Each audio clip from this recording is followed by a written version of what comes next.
എല്ലാ കൂട്ടുകാർക്കും നല്ലൊരു രാത്രി ആശംസിച്ചുകൊണ്ട് നമുക്ക് നേരെ ജാനകിയുടെയും അബിയുടെയും നാളത്തെ നല്ലൊരു പ്രൊമോ വിശേഷം കേട്ടാലോ.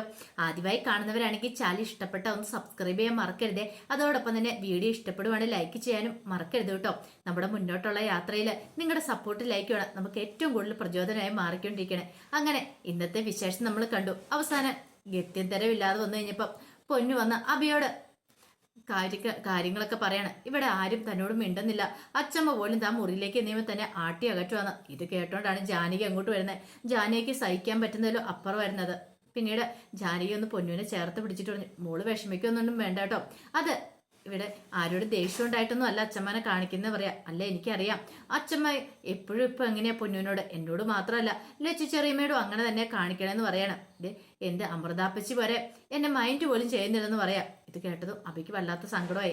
അബി പറഞ്ഞു, മോള് വിഷമിക്കണ്ട കേട്ടോ, ഇതൊക്കെ മാറുമെന്ന് പറയാ. എന്നാലും എന്തിനായിരിക്കും അച്ഛാ പൊന്നുവിനെ അച്ഛനെ അമ്മേനെയൊക്കെ അവരിങ്ങനെ മാറ്റി നിർത്തുന്നേ? അവരൊരു കാരണമില്ലാതെ വഴക്ക് പറയുന്നേ. ഞാൻ അങ്ങോട്ട് ചെല്ലുന്ന പോലും ഇഷ്ടമില്ല. ചെന്ന് കഴിഞ്ഞിട്ടുണ്ടെങ്കിൽ അപ്പൊ തന്നെ അങ്ങോട്ട് ചീത്ത പറയുമെന്ന് പറയണം. മോളിനി അങ്ങനെയാണെങ്കിൽ പോവണ്ട കേട്ടോ എന്ന് പറയണം. ജാനകി വന്നിട്ട് പറഞ്ഞു, അതെ മുത്തശ്ശിയുടെ മുറിയിലേക്ക് മോള് പോകണ്ട. മോള് പോയതുകൊണ്ടല്ലേ ചീത്ത പറഞ്ഞേ. മോളിനി അവിടെ ഒന്നും പോകണ്ട, ഹാളിലൊക്കെ ഇരുന്ന് കളിച്ചാൽ മതി എന്നൊക്കെ പറയണം. ശരിയെന്ന് പറഞ്ഞ് തന്റെ പപ്പിക്കുട്ടിയായിട്ട് പൊന്നു അങ്ങോട്ടേക്ക് പോവാണ്. ഈ സമയം ജാനകി അബിയുടെ അടുത്ത് വന്നിട്ട് പറഞ്ഞു, അബിയേട്ടാ ഇങ്ങനെ പോയിട്ടുണ്ടെങ്കിൽ ശരിയാവത്തില്ല, കാര്യത്തിന് തീരുമാനമാണ്. എത്രയെന്ന് വെച്ചാൽ ഇങ്ങനെ ഇപ്പൊ തന്നെ കണ്ടില്ലേ, ഇത്രയില്ലാത്ത കുഞ്ഞ അവരുടെ കൊച്ചുമകളല്ലേ. അപ്പൊ പിന്നെ അതിനെ പൊന്നു പോലെ നോക്കേണ്ട കാര്യം അവർക്കുള്ളതല്ലേ. എന്നിട്ട് ഇപ്പൊ അവരെന്തൊക്കെയാ കാണിച്ചു കൂട്ടുന്നേ. ഇത്തിരി ഇല്ലാത്ത കുഞ്ഞിനോട് പോലും അവർ ദേഷ്യം കാണിക്കുന്നുണ്ടോ. അമൃതയാണെങ്കിലും അജയാണെങ്കിൽ പോലും തിരിഞ്ഞു നോക്കുന്ന പോലില്ല. അമ്മയാണെങ്കിൽ പൊന്നുവിനെ പണ്ടത്തെ പോലെ കാര്യമായിട്ട് ശ്രദ്ധിക്കുന്ന പോലില്ല എന്ന് പറയണം. എന്തൊരു കാര്യമായിരുന്നു എല്ലാവർക്കും. ഇത് കേട്ടതോ അഭി പറഞ്ഞു, എനിക്ക് എന്ത് ചെയ്യാൻ പറ്റും ജാനകി, നമുക്ക് ഒരാളെ കൊണ്ട് ഇങ്ങനെ അടിച്ച് സ്നേഹിപ്പിക്കാനൊന്നും പറ്റില്ലോ. അത് അവരുടെ മനസ്സിൽ നിന്ന് പറഞ്ഞ കാര്യങ്ങളൊക്കെ അല്ലേ. നമുക്കൊരു കാര്യം ചെയ്യാം, തൽക്കാലത്തേക്ക് ക്ഷമിച്ച് നിൽക്കാന്ന് പറയാണ്. എവിടം വരെ എത്തുമെന്ന് നോക്കട്ടെ. ഒരു നിവൃത്തിയില്ലാതെ വന്നു കഴിഞ്ഞിട്ടുണ്ടെങ്കിൽ അച്ഛനെ പോയി കേട്ട് കാര്യങ്ങളൊക്കെ പറയാന്ന് പറയാം. ജാനകി പറഞ്ഞു, അത് ഞാൻ ഒരുക്കുമല്ല, അച്ഛനെ കണ്ട് എന്തിനാ സംസാരിക്കണ്ടേ, അതിന്റെ കാര്യമില്ലെന്നും ഇല്ലാന്ന് പറഞ്ഞിട്ട് ജാനകി അങ്ങോട്ടേക്ക് പോവാണ്. ആ സമയം അപർണ നേരെ മുറിയിലേക്ക് കയറി പോകാൻ തുടങ്ങിയപ്പോഴത്തേന് ഡൈനിങ് റൂമിൽ ടേബിൾ തുടച്ചുകൊണ്ട് ലച്ചു നിൽക്കുന്നുണ്ട്. ലച്ചുവിനെ കണ്ടത് അമൃതയ്ക്ക് വല്ലാത്തൊരിത്. ഇവൾക്കൊട്ടൊരു പണി കൊടുക്കണമല്ലോ കരുതിയിട്ട് അങ്ങോട്ട് വരുവാണ്. പിന്നീട് ലച്ചുവിനോട് പറഞ്ഞു, നീ ഇവിടെ തുടച്ചു പിടിക്കേണ്ടിയിരിക്കുവാണോ ചോദിക്കുകയാണ്. ഇത് കേട്ട് ലച്ചു ഒന്നും മിണ്ടിയില്ല. അല്ല നിനക്ക് ഇവിടെ എന്താ സ്ഥാനം, നിന്നിവിടെ ആരും അംഗീകരിക്കുന്ന പോലും ഇല്ലോ, പിന്നെ നീ എന്തിനാ ആ ജാനകിയുടെ വാക്കും കേട്ട് ഇവിടെ നിൽക്കുന്നതെന്ന് ചോദിക്കാം. ഇത് കേട്ടാൽ ലച്ചു പറഞ്ഞു, അത് പിന്നെ നീ കൂടുതലൊന്നും പറയണ്ട, മര്യാദയ്ക്കൊരു ഞാൻ കാര്യം പറയാം. നീ നിന്റെ അച്ഛനെ വിളിക്ക. നിന്റെ മൂന്നാറിലങ്ങടെ നീ അച്ഛനോടെന്നല്ലേ പറഞ്ഞേ, അയാളെ വിളിച്ചിട്ട് നീ ഇവിടുന്ന് പോകാനായിട്ട് നോക്ക്. ഏറ്റവും നല്ല മാർഗം. അല്ലാതെ ജാനകിയുടെ വാക്കും കേട്ട് ഇവിടെ കടിച്ചു തൂങ്ങി കിടക്കാനാ നിന്റെ ഭാവമെങ്കിൽ പിന്നെ നിനക്ക് ഒരു നിലനിൽപ്പുണ്ടാകത്തില്ലെന്ന് പറയണം. നിന്നെ ഇവിടുന്ന് അടിച്ചിറക്കാൻ പോകുന്നേ ഞാനായിരിക്കും എന്ന് പറയാം. ഇത് കേട്ട് കഴിഞ്ഞപ്പോഴത്തേനും വല്ലാത്ത സങ്കടമായിപ്പോയി ലച്ചു പറഞ്ഞു, അത് പിന്നെ അപർണേച്ചി നീ കൂടുതലൊന്നും പറയണ്ട, അറിയാലോ അപർണേനെ നിനക്ക് ശരിക്കും അറിയത്തില്ലാഞ്ഞിട്ടാ എന്നും പറഞ്ഞിട്ട് അങ്ങോട്ട് പോവാണ്. വല്ലാത്ത സങ്കടം ലച്ചുവിന്. താൻ എങ്ങോട്ട് പോകാനാ? അത് ഈ സമയത്ത് തന്റെ അച്ഛന്റെ കൂടെ പോയിട്ടുണ്ടെങ്കിൽ തന്റെ ജീവിതം തീർന്നു കൂട്ടിയാൽ മതി. ഇവിടെയാണെങ്കിൽ എൻട്രൻസ് കോച്ചിങ്ങിനൊക്കെ വിടാന്നും പറഞ്ഞിട്ട് അഭിയേട്ടനും ജാനിയടുത്ത് ഇരിക്കുന്നത്. പക്ഷെ താൻ ഇവിടെ നിന്നിട്ടുണ്ടെങ്കിൽ അവർക്കൂടെ ആപത്താവുമല്ലോ എന്നൊരു ചിന്തയൊക്കെ മനസ്സിലേക്ക് വരുവാണ്. ഈ സമയം വല്ലാത്ത ടെൻഷനായിപ്പോയി. പിന്നീട് ലച്ചു അങ്ങോട്ടേക്ക് പോവാണ്. പിന്നെ ഈ സമയം നിരഞ്ജന ജാനകിയുടെ അടുത്തേക്ക് ചെല്ലുവാണ്. അപ്പൊ ജാനകി ഓരോന്നൊക്കെ ആലോചിച്ചുകൊണ്ടിരിക്കുക. നേരത്തെ ഇങ്ങനെയൊന്നും ആയിരുന്നില്ല. ജാനകി എപ്പോഴും നോക്കിയാലും ഫുൾ വൈബിൽ നിൽക്കുന്ന ആളാ. പക്ഷെ ഇപ്പൊ ആ പഴയ മൂടൊക്കെ അങ്ങോട്ട് പോയി. കാരണം വീട്ടിൽ അതുപോലത്തെ ഉള്ള ഒരു കാര്യങ്ങളൊക്കെയാണ് നടന്നുകൊണ്ടിരിക്കുന്നത്. പിന്നീട് നിരഞ്ജന അങ്ങനെ ചെന്നപ്പോ ജാനകി ചോദിച്ചു, എന്താ നിരഞ്ജന എന്ന് ചോദിക്കണം. ഞാൻ ജാനിയടത്തിനെ കാണാൻ വേണ്ടി വന്ന. ജാനിയടുത്ത് എന്താ എപ്പോഴും നോക്കിയാലും മുറിക്കകത്തേക്ക് ഇരിക്കുന്നത്, പുറത്തേക്ക് അങ്ങനെ അധികം ഇറങ്ങാറ് പോലും ഇല്ലോ എന്ന് പറയണം. അതൊന്നും ഇല്ല മോളെ എന്ന് പറയണം. എനിക്കറിയാം ജാനിയടുത്തേക്ക് ഭയങ്കര ടെൻഷൻ ഉണ്ടല്ലോ എനിക്ക്. എന്തിന്? അല്ല ഇനിയിപ്പം അഭിയേട്ടനും ജാനിയടുത്തേക്ക് എഴുതി തന്ന ആ റിസോർട്ട് ഇതുവരെയായിട്ടും അച്ഛന് തിരികെ എഴുതിയിട്ടില്ലോ, റദ്ദ് ചെയ്തൊന്നും ചെയ്തിട്ടില്ലോ. അപ്പൊ അതിൻ്റെതായ ഒരു ബുദ്ധിമുട്ട് മനസ്സിലുണ്ടല്ലേ എന്ന് ചോദിക്കണം. ഇത് കേട്ടൻ ജാനി പറഞ്ഞു, അങ്ങനെ കുഴപ്പമൊന്നുമില്ല, അഭിയേട്ടന് ഇഷ്ടമില്ലാത്ത കാര്യമല്ലേ. പെട്ടെന്ന് നിരഞ്ജനോട് ഒരു കാരണവശാലും ജാനിയടുത്ത് അത് വിട്ടുകൊടുക്കരുതെന്ന് പറയണം. വിട്ടുകൊടുക്കാൻ? അതെ വിട്ടുകൊടുക്കരുത്. എന്തിനാ അത് റദ്ദാക്കുന്നത്? റദ്ദ് ചെയ്യേണ്ട കാര്യമൊന്നുമില്ല. ഒന്നിൽ തന്നെ ഒന്ന് ആലോചിച്ച് നോക്കിയേ. അച്ഛന് അഭിയേട്ടനും ജാനിയടത്തേക്കുമായിട്ട് അങ്ങനെയൊന്നും എഴുതി തന്നിട്ടുണ്ടെങ്കിൽ അതിന്റെ പിന്നിൽ എന്തെങ്കിലും ഒരു കാരണം കാണുമായിരിക്കും. ഇത്രയും കാലം കമ്പനി മുന്നോട്ട് നയിച്ച അഭിയേട്ടനല്ലേ, അഭിയേട്ടൻ കാരണല്ലേ ഈ കുടുംബം ഇങ്ങനെ മുന്നോട്ട് പോയത്. അതുകൊണ്ട് ഇനി ഒരു കാരണവശാലും ഈ കുടുംബം തകരാൻ പാടില്ല. ജാനിയടത്തിനൊപ്പം എന്തിനും ഏതിനും ഞാനുണ്ടായിരിക്കും എന്ന് പറയാണ്. എന്ത് വിഷമം ഉണ്ടെങ്കിലും ജാനിയടത്തേക്ക് എന്നോട് പറയാം എന്നൊക്കെ പറഞ്ഞിട്ട് നിരഞ്ജനെ ആശ്വസിപ്പിക്കുകയാണ്. ഇതെല്ലാം കേട്ട് കഴിഞ്ഞപ്പോൾ ജാനകിക്ക് സങ്കടം വന്നു.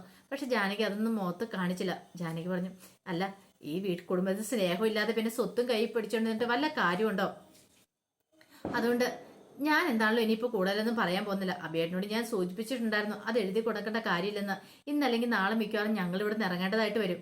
ഈ ലെവലിൽ പോകുന്നെങ്കിൽ അങ്ങനെ വേണ്ടി വരും. ഇപ്പൊ തന്നെ സുമംഗല മുത്തശ്ശിയൊക്കെ കുഞ്ഞിനോട്, ഇച്ചിരി ഇല്ലാത്ത കുഞ്ഞിനോട് വരെ പറയാൻ തുടങ്ങി നീ ഈ വീട്ടിൽ നിന്ന് ഇറങ്ങേണ്ടവളാന്ന്. അങ്ങനെയാണെങ്കിൽ അതേ കാലം ഈ വീട്ടിൽ ഞങ്ങളെ വാഴിക്കുമെന്ന് നിരഞ്ജനയ്ക്ക് തോന്നുന്നുണ്ടോ നിൽക്കുക. നിരഞ്ജന പറഞ്ഞു, അതെനിക്കറിയാം, ഇതെല്ലാം ആ അപർണയുടെ വക്രബുദ്ധിയാന്ന് പറയണം. അത് ശരിയാ. ഒരു പക്ഷേങ്കില് അവന് അമലും അപർണയും തമ്മിലുള്ള കല്യാണം കഴിഞ്ഞില്ലായിരുന്നേ കുഴപ്പമില്ലായിരുന്നു. പക്ഷെ ഇപ്പം സ്ഥിതിഗതികൾ അങ്ങനെയൊന്നും അല്ലല്ലോ. അതുകൊണ്ട് എനിക്ക് എന്ത് ചെയ്യണമെന്ന് പോലും അറിയത്തില്ലാത്ത ഒരവസ്ഥയിലാണ് ജാനകി പറയാണ്. എല്ലാത്തിനും കാരണം അജയ്യാണ്. അജയ് കാരണം ഈ പ്രശ്നങ്ങളെല്ലാം ഉണ്ടായെന്ന് പറയണം. പിന്നീട് കുറച്ച് സമയം കൂടെ സംസാരിച്ചിരുന്നിട്ട് നിരഞ്ജന മുറിയിലേക്ക് വരുവാണ്. ഒരുപക്ഷെ താനും ഇതിന് ഉത്തരവാദിയാണല്ലോ, താൻ കാരണമാണല്ലോ ഈ പ്രശ്നങ്ങളൊക്കെ ഉണ്ടായെന്ന് മനസ്സിലേക്ക് ഒരു ചിന്തയും വരുന്നുണ്ട്. കാരണം അപർണ ഈ കുടുംബത്തിലേക്ക് കയറി വന്നതിന് ശേഷമാണ് ഈ പ്രശ്നങ്ങളൊക്കെ ഉണ്ടായേക്കുന്നത്. അപർണ ഒരിക്കലും ഈ കുടുംബത്തിലേക്ക് വരാൻ പാടില്ലായിരുന്നു. ഈ ആളുകാപുരി വേർതിരിക്കാനാണ് അവൾ നോക്കുന്നത്. അത് പക്ഷെ ജാനിയടുത്തേക്ക് മനസ്സിലായ കാര്യമാണ്. ഇവിടെ മനസ്സിലാകാത്ത പലരും ഉണ്ട്. അതിനേക്ക് എന്നും മനസ്സിലാവുക എന്നൊരു ചിന്തയൊക്കെ നിരഞ്ജനയുടെ മനസ്സിലുണ്ടാകുന്നുണ്ട്. പിന്നീട് ശരണ അമൃതയെ വിളിക്കുവാണ്. ശരണ അമൃതനെ വിളിച്ചിട്ട് എനിക്കൊന്ന് കാണണമെന്ന് പറയാം. ഇത് കേട്ടതും അമൃത പറഞ്ഞു, എനിക്ക് നിങ്ങളോട് പ്രത്യേകിച്ചൊന്നും പറയാനില്ല, എനിക്ക് നിങ്ങളെ കാണണ്ടെന്ന് പറയാണ്. അങ്ങനെ പറഞ്ഞിട്ട് കാര്യമില്ല, എനിക്ക് കാണണം, അത്യാവശ്യം ചില കാര്യങ്ങളൊക്കെ സംസാരിക്കാനുണ്ടെന്ന് പറയാണ്. എന്ത് കാര്യം? അതെ, നേരിട്ട് കണ്ടിട്ട് പറയാന്ന് പറയാണ്. അങ്ങനെ കോള് കട്ട് ചെയ്തപ്പോൾ അമൃത ഇങ്ങനെ ആലോചിച്ചു, അയാളെ കാണണോ? അയാൾക്ക് പറയാനുള്ളത് എന്തായിരിക്കും? ഡിവോഴ്സിന് ഒരിക്കലും സമ്മതിക്കില്ലെന്നായിരിക്കും. അയാളുടെ കൂടെ പോയി ജീവിക്കണമെന്ന് പറയാനായിരിക്കും. അയാളെ കണ്ട് 4 വർത്താനം പറഞ്ഞിട്ട് തന്നെ കാര്യം എന്ന് കരുതിയിട്ട് അമൃത ശരണിനെ കാണാൻ ചെല്ലുവാണ്. ശരണിനെ കണ്ടപ്പോൾ ചോദിച്ചു, എന്താ ശരണെ, നിനക്ക് എന്നോട് എന്താ സംസാരിക്കാനുള്ളതെന്ന് ചോദിക്കുകയാണ്. ഇത് കേട്ടതും ശരൺ പറഞ്ഞു, എനിക്ക് പ്രത്യേകിച്ചൊന്നും സംസാരിക്കാനല്ല, അറിയാലോ ഞാനും ഹണി റോസ് നമ്മളുടെ ബന്ധത്തെക്കുറിച്ചല്ലായിരുന്നു നിനക്ക് സംശയം. അപ്പോൾ ആ സംശയങ്ങളൊക്കെ മാറ്റാനായിട്ട് ഞാനൊരു കാര്യം കാണിച്ചു തരാമെന്ന് പറഞ്ഞിട്ട് ഹണി റോസും ശരണും തമ്മിലുള്ള ആ ഒരു എഗ്രിമെന്റ് കോപ്പി കാര്യങ്ങളൊക്കെ എടുത്തു കൊടുക്കുകയാണ്, ബിസിനസ് സംബന്ധമായ കാര്യങ്ങളൊക്കെ. ഇതെല്ലാം കണ്ടു കഴിഞ്ഞപ്പോൾ അമൃത പറഞ്ഞു, ഇതൊക്കെ കണ്ട് ഞാൻ വിശ്വസിക്കണം അല്ലേ? അവള് നിങ്ങളോടൊപ്പം പാർട്ട്ണറായിട്ട് കൂടിയിട്ടുണ്ടെങ്കിൽ അവളുടെ മനസ്സിൽ വേറെ പല ഉദ്ദേശങ്ങളും കാണും. ഇല്ലെന്ന് ശരണ് എൻ്റെ മുഖത്ത് നോക്കി പറയാൻ പറ്റുമെന്ന് ചോദിക്കുകയാണ്. ഇത് കേട്ട് കഴിഞ്ഞപ്പോഴത്തേന് ശരൺ പറഞ്ഞു, അല്ല അത് പിന്നെ ഞാൻ കൂടുതലൊന്നും പറയണ്ട, ഫോൺ വെച്ചിട്ട് പോകാൻ നോക്ക് എന്നൊക്കെ പറഞ്ഞുകൊണ്ട് ചീത്ത പറയാണ്. ശരൺ പറഞ്ഞു, അമൃതയെ നീ കൂടുതലൊന്നും പറയണ്ടെന്ന് പറഞ്ഞില്ലേ, എത്രയും പെട്ടെന്ന് എനിക്ക് ഡിവോഴ്സ് കിട്ടണം, ഇനി ഇതുമായിട്ട് മുന്നോട്ട് പോകാനായിട്ട് എനിക്ക് സാധിക്കില്ല എന്ന് പറയാണ്. അല്ലെങ്കിൽ തന്നെ ഈ കുടുംബത്തിൽ 100,000 പ്രശ്നങ്ങൾ ഇപ്പോൾ ഉണ്ട്. ആ പ്രശ്നങ്ങളൊക്കെ ഒന്ന് കെട്ടടങ്ങി വരുന്നുള്ളൂ. അതിനു മുമ്പ് ഇനി ഒരു പ്രശ്നം ഉണ്ടാക്കാനായിട്ട് എനിക്കൊരു താല്പര്യമില്ല എന്നൊക്കെ പറഞ്ഞുകൊണ്ട് അവൾ അങ്ങോട്ടേക്ക് പോവാണ്. ആ സമയം തമ്പി വീട്ടിലേക്ക് വരിക. വീട്ടിലേക്ക് വന്നു കഴിയുമ്പോൾ തമ്പിയുടെ ഭാര്യ ഹേമ അങ്ങോട്ട് എന്നിട്ട് ചോദിച്ചു, അല്ല മോളെ വിളിക്കുക എന്തെങ്കിലും ചെയ്തായിരുന്നു ചോദിക്കും. ഇല്ല ഞാൻ വിളിച്ചൊന്നുമില്ല, അവൾ എന്തെങ്കിലും ആവശ്യമുണ്ട് ഇങ്ങോട്ട് വിളിച്ചോളൂ എന്ന് പറയാം. അല്ല തമ്പിയേട്ടനൊന്ന് വിളിക്കാൻ മേലായിരുന്നു ചോദിക്കും. അല്ല നിനക്ക് വിളിക്കായിരുന്നല്ലോ. ഓ എൻ്റെ കോള് കണ്ടിട്ട് ചിലപ്പോൾ കോളൊന്നും എടുത്തില്ലെന്ന് വരുമെന്ന് പറയണം. തമ്പിയേട്ടനാണ് കൃത്യമായിട്ട് എടുക്കുമെന്ന് പറയണം. അതെ, സ്നേഹം വേണ്ടി മോളോടാണെങ്കിലും നിനക്ക് സ്നേഹം വേറെ പലരോടും ആണല്ലോ, അതുകൊണ്ടാണൊക്കെയാണല്ലോ എന്നൊക്കെ പറഞ്ഞുകൊണ്ട് തമ്പി ഹേമനെ കുറ്റപ്പെടുത്തുന്നുണ്ട്.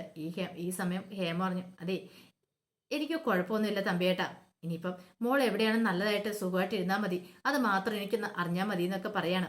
അപ്പോൾ അതിൻ്റെ വിശേഷങ്ങളൊക്കെ നാളെ നമ്മൾ കാണാനായിട്ട് പോകുന്നത്. ആ വിശേഷങ്ങളൊക്കെ നമുക്ക് എല്ലാവർക്കും കാത്തിരിക്കാം കേട്ടോ. ഒരിക്കൽ കൂടി എല്ലാവർക്കും നല്ലൊരു രാത്രി ആശംസിച്ചു നിർത്തുന്നു. നന്ദി.